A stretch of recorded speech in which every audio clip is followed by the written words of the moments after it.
তখন আসামি ছিল। ইনিশিয়েশন হয় 2009 সালে। 2009 সালে এই মামলাটা হয়।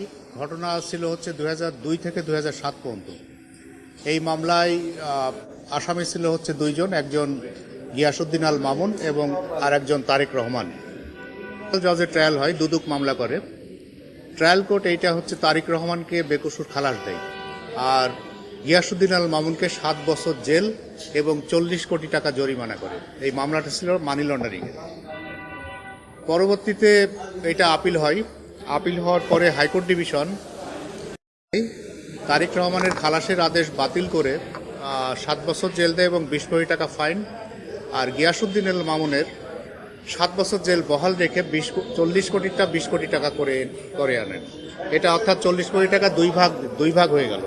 হ্যাঁ, তো তারপরে এখন হচ্ছে যে গিয়াসউদ্দিন আল মামুন 2007 সাল থেকে জেলে ছিল। জেল থেকে বেরোনোর পরে এখন ওইটার আপিল করেছে।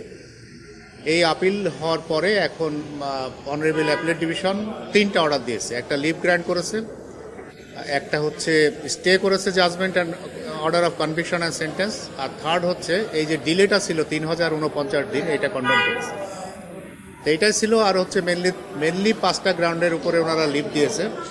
1 নম্বর গ্রাউন্ড ছিল যে ইনিশিয়েশন নিয়ে প্রশ্ন, যে দুদক মামলা করতে পারে নাকি বাংলাদেশ ব্যাংক করবে, এই একটা প্রশ্ন। সেকেন্ড হচ্ছে একই টাকা নিয়ে আরেকটা মানি লন্ডারিং মামলা ছিল এবং একটা সম্পদ বিবরণী দাখিলের মামলা ছিল।